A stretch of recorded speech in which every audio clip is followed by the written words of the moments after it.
안녕하세요. 저는 곧 40대가 되는 직장 다니는 평범한 남자입니다. 저한테 가까운 형님이 한 분 계시는데요. 이 형님과 관련된 일을 좀 이야기해 보려고 합니다. 어디 가서 한 번도 얘기한 적 없는 이야기를 좀 해보려고 합니다. 아무래도 복잡한 사안이고 떳떳한 일도 아니라서 어디서 얘기하기가 쉽지 않았네요. 친한 친구들한테도 말 못했습니다. 혹시나 소문이라도 나면 정말 큰일 날 거라고 생각하거든요. 익명의 힘을 빌려 사연으로 이렇게 보내보네요.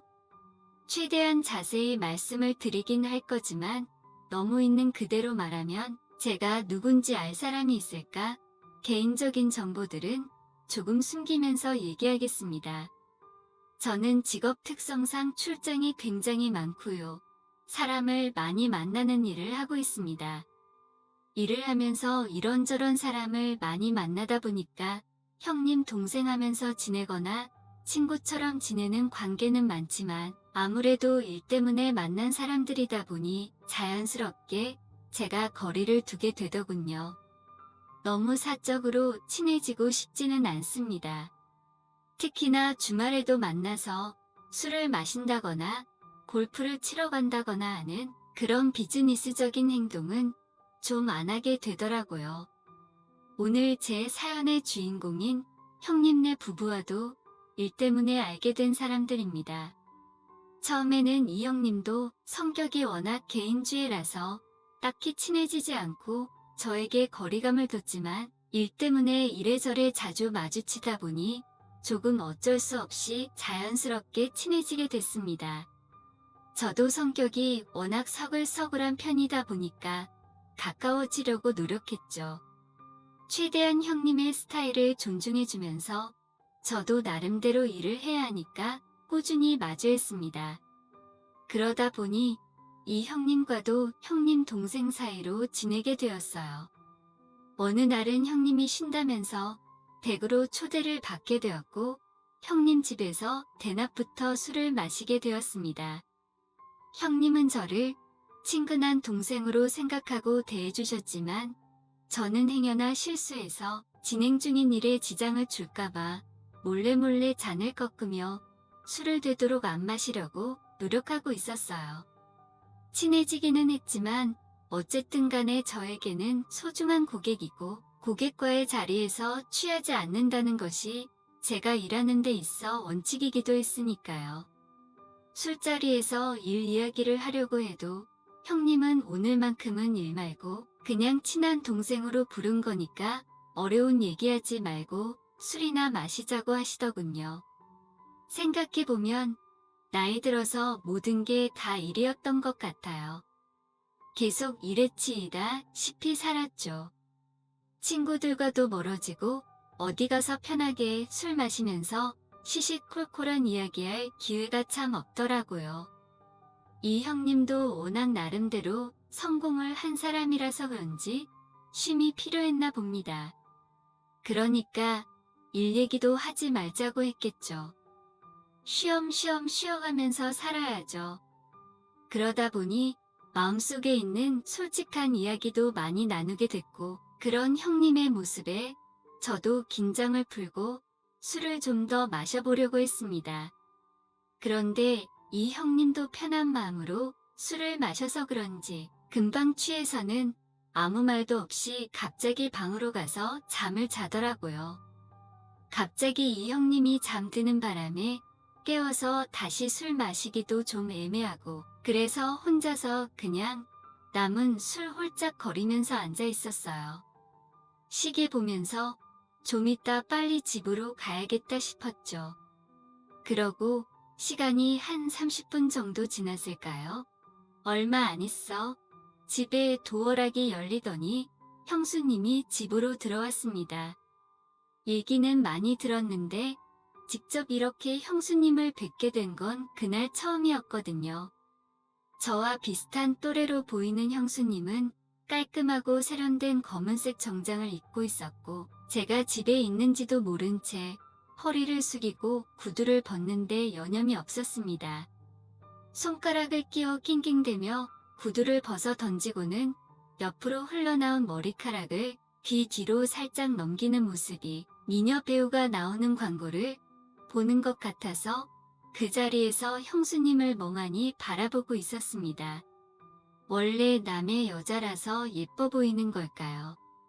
별것도 아닌 그 구두 벗는 모습이 왜 그렇게 매력적으로 보이던지. 아직도 그 모습은 종종 생각하면 참 무웃합니다.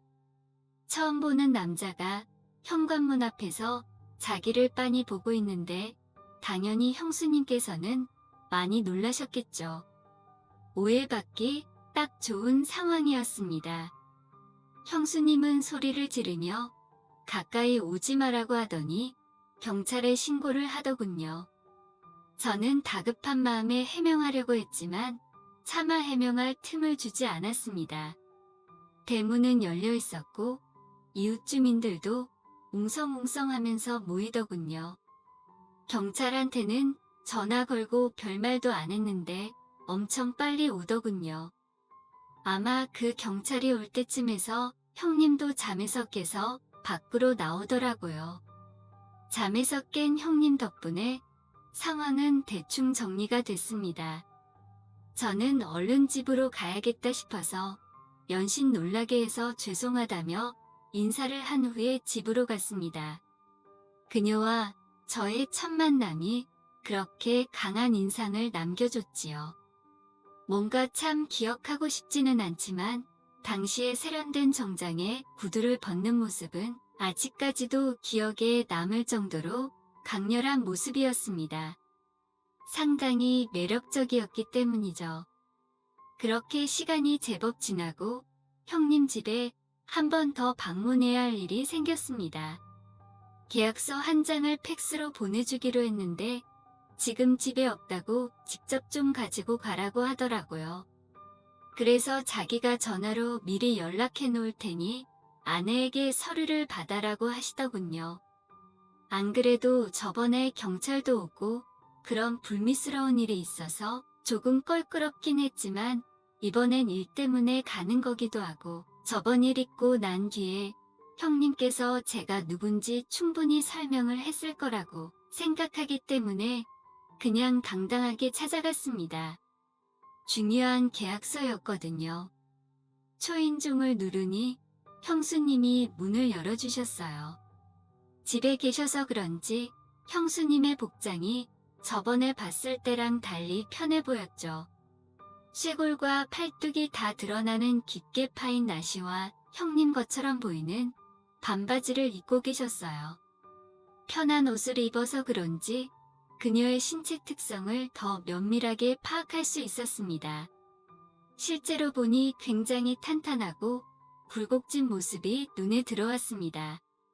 형수님도 그때의 일이 민망했는지 간단하게 인사만 하고 문 앞에서 고개를 돌린 채 팔만 쭉 뻗어 계약서를 건네주셨는데 제가 계약서를 받고 난 뒤 누락된 게 없는지 간단하게 확인하고 고개 숙여 인사를 드린 후 문을 닫으려는 찰나 형수님이 저를 불러 세우시더군요.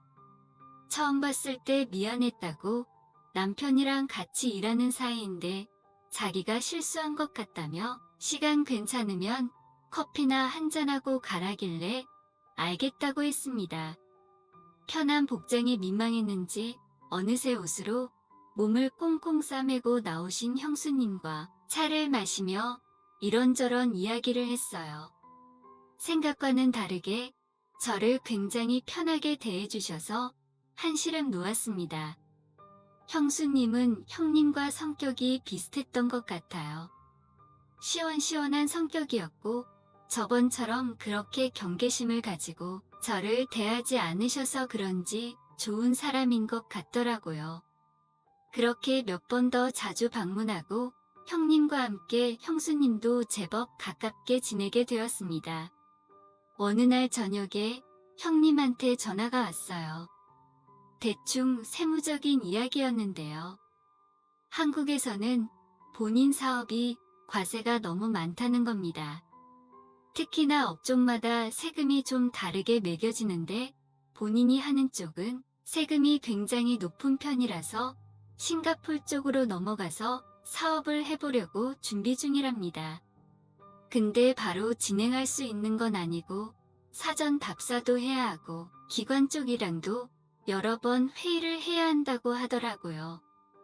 그래서 일단은 자기가 잘 아는 사람 중에 싱가폴에서 이와 비슷한 사업을 하고 있는 사람이 있어서 그쪽을 먼저 만나기로 했고 한국을 떠나서 바로 그 나라에서 활동을 시작할 수 없으니까 호텔에서 일주일에서 2주일 정도는 혼자서 있어야 한다고 좀 길게 다녀온다고 하더라고요.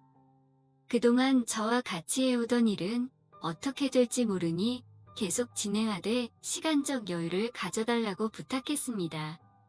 그리고 또 자기가 없는 동안 형수님을 잘 부탁한다고 이야기해왔습니다. 저도 두 사람을 너무 좋아했기 때문에 걱정 붙들어 매라며 알겠다고 대답해줬죠. 형님은 60일 일정으로 싱가포르에 가셨는데 처음 며칠 동안은 국제전화로 전화를 몇 통 했지만 별로 특별한 요청을 하지는 않았어요. 게다가 저도 굳이 찾지 않는데 형수님께 찾아가는 건 오지랖이라고 생각이 돼서 그러려니 하고 있었죠. 그렇게 형님이 싱가포르에 간 지 한 달쯤 되었을 때였습니다. 형님에게 전화가 와서 아내가 많이 아픈데 응급실에 데려다 줄 수 있느냐는 급한 전화가 걸려왔어요. 다행히 이 근처에서 대학병원이 그렇게 멀지 않았기 때문에 새벽이었지만 형님의 부탁에 형수님을 대학병원 응급실로 모시고 갔습니다. 병원에서 밤을 새운 뒤 집에 가도 좋다는 의사 선생님의 말씀을 듣고 형수님을 모시고 다시 대구로 돌아왔습니다. 안 그래도 요즘에는 조금만 아파도 걱정이 많이 되는데 단순한 몸살이었다는 형수님을 모시고 들어와 침대에 눕혀드렸습니다. 저도 너무 피곤한 나머지 깊게 잠든 형수님의 모습을 확인하고 소파에 누워 잠깐 눈을 붙였는데 눈을 뜨고 일어나 보니 깜깜한 밤이었어요. 달그락거리는 소리에 잠에서 깨니 형수님이 부엌에서 음식을 하고 계셨어요. 이제 좀 괜찮으시냐고 물어보는데 덕분에 살았다고 피곤해 보여서 깨우지 않았다고 하시며 혼자 먹기 적적한데 같이 저녁 먹고 가라고 하는 말에 알겠다고 대답했습니다. 밥을 먹고 있는데 형수님이 냉장고에서 맥주를 꺼내 오셨어요. 몸도 안 좋으신데 술 드셔도 괜찮으냐 물었더니 이 정도는 아픈 것도 아니라고 평소라면 그냥 약 먹으면 낫는 건데 남편이 옆에 없어서 그런지 걱정돼서 자기가 너무 오버한 것 같다고 고맙다면서 맥주를 한 컵 따라 주시더군요. 그렇게 저녁 식사 자리가 간단한 술자리로 바뀌고 형수님과 이런저런 이야기를 하는데 저보고 아직까지 결혼도 안 하고 총각으로 살고 있냐고 물어보더라고요. 그래서 솔직하게 그냥 털어놨습니다. 직업 특성상 집에 못 들어가는 날도 허다한데 집에서 기다릴 아내를 생각하면 미안하기도 하고 지금은 정신없이 일만 하고 있어서 결혼 생각도 딱히 안 든다고 말했습니다. 그리고 얼마 전까지만 해도 결혼을 전제로 만나고 있었던 애인이 있었지만 최근에 내가 너무 바빠서 소홀해지면서 헤어지게 되었다고 말해줬습니다. 형수님은 저를 보고는 너무 아깝다면서 참 달콤한 면이 있다면서 자기 남편도 그런 배려심이 좀 있었으면 좋겠다고 말하더라고요. 아내가 아프다고 하니까 지인에게 응급실로 모셔달라고 싱가포르에서 전화까지 주는 사람인데 얼마나 배려심이 많냐고 농담하듯이 받아쳤는데 형수님은 그렇지 않다면서 굳이 몰라도 될 두 사람만의 시간을 자세하게 이야기하기 시작했어요. 특히 부부관계에 대해서는 좀 과하다는 생각이 들었는데요. 형수님은 남편을 위해서 정말 많은 노력을 한다고 하더라고요. 충분히 만족할 수 있게끔 매사에 열심히 하는 편이지만 남편은 너무 난폭하고 급해서 자신을 충분히 만족시켜주지 못한다고 말이죠. 그러면서 한동안 남편 욕을 하는데 너무 웃겼습니다. 형님이 그렇게 안 보였는데 굉장히 마초스러운 면이 있더군요. 특히나 아내분이 워낙 나이에 비해서 젊고 예쁘다 보니까 아직까지도 아내한테 달려든다고 하더라고요. 근데 그럴 때마다 또 본인만 좋아하고 끝낼 거니까 점점 싫어진다고 하더군요. 그러면서 저한테 밤에 어떤 스타일이냐고 묻더군요. 형수님의 노골적인 질문에도 저는 별일 없을 거라 생각하면서 대답을 했습니다. 그래도 저는 사람을 상대하는 직업이다 보니 서비스 마인드가 좋다면서 밤에도 애인의 요구에 최대한 맞춰주는 편이라고 대답했어요. 나름대로 재치있게 대답했다고 생각하고 형수님의 얼굴을 살짝 쳐다봤는데 정말 부러운 표정을 지으며 애인이 좋아하겠다며 부럽다고 말하더군요. 몇 잔 마신 맥주 때문인지 형수님은 취한 눈동자로 저를 아래 위로 쳐다보는 듯한 느낌이 들었습니다. 점점 어색해지는 이 상황이 진해지더라고요. 지금 생각해보면 불타는 마음에 기름을 부은 것 같다는 생각이 들긴 합니다. 저는 애써 화제를 돌려보려고 기지개를 켜며 내일 아침 일찍 미팅이 있는데 몸이 좀 피곤하다고 했습니다. 이만 가봐야겠다는 말을 돌려서 말한 것이었죠. 그러고 나서 일어나려는데 형수님이 제 기지개하는 모습을 보고는 어깨가 많이 뭉친 것 같다며 잠깐 이쪽에 앉아보라고 말하고는 뒤에서 제 어깨를 주무르기 시작했어요. 어깨가 뭉쳐있으면 푹 자고 일어나도 피로가 남아있다면서 제 목덜미와 어깨를 차가운 손으로 만져주고 있었습니다. 생각지도 못한 형수님의 터치에 몸이 빳빳하게 굳어있는데 형수님이 제 등 뒤로 가깝게 다가오는 게 느껴졌어요. 눈알을 최대한 돌려도 형수님이 보이지 않는 각도에서 형수님의 거친 숨소리만 들려오더라고요. 저도 모르게 침을 꿀꺽 삼켰습니다. 제 와이셔츠 단추 몇 개를 풀며 제 어깨를 꺼내고는 낮고 가녀린 목소리로 "여기 시원하지?"